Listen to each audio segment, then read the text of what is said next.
All right, we're on page 16 in our notes packet. We're going to look at examples 7, 8, and 9.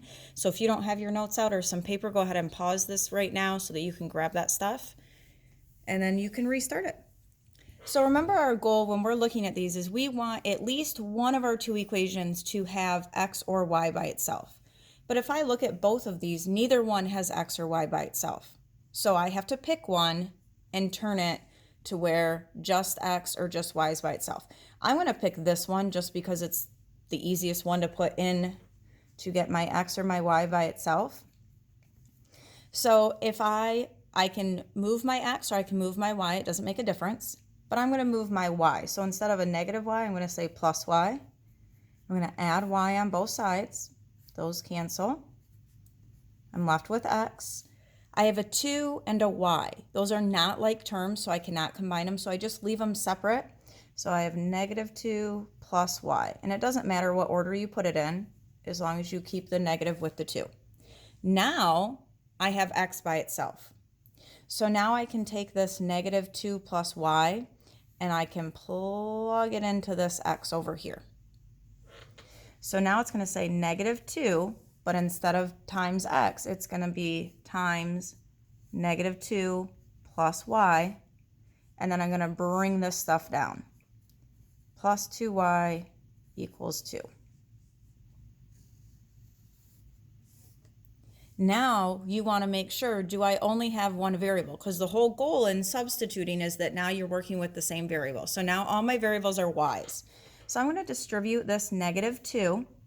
So negative 2 times negative 2 gives me a positive 4. Negative 2 times y gives me a negative 2y. And then I'm just bringing everything else down. Now I can combine like terms. Oops. I have a negative 2y plus 2y. And those are already opposites. Those are inverses, so they cancel. So that gives me 0. So I just bring down my 4. And this says 4 equals 2. Well, we know that is not a true statement. 4 does not equal 2.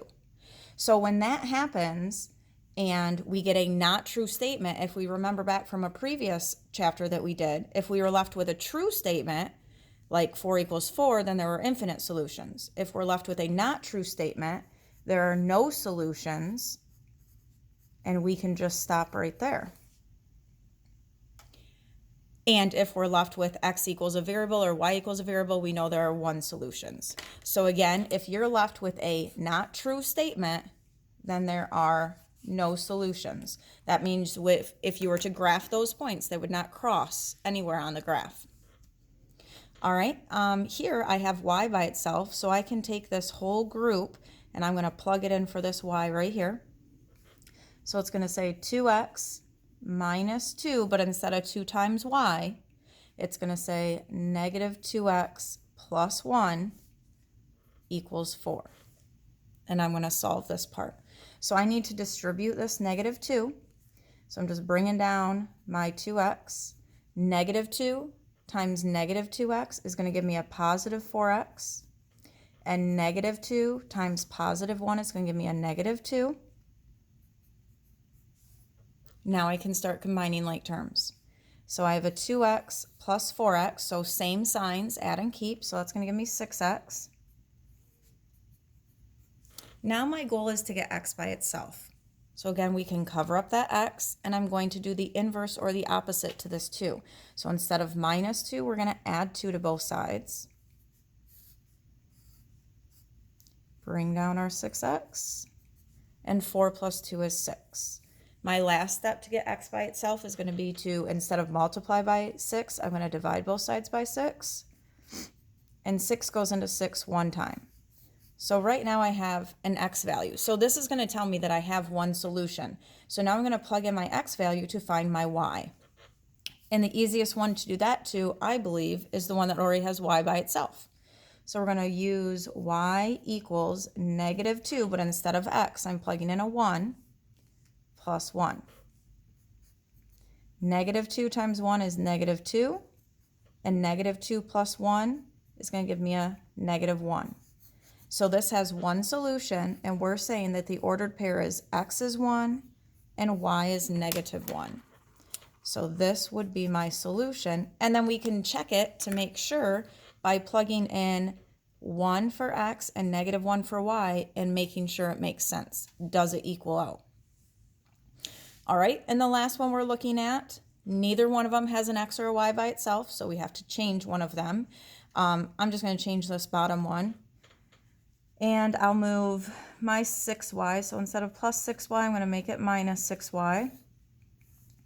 Those cancel. I'm left with 6x equals a -18 minus 6y.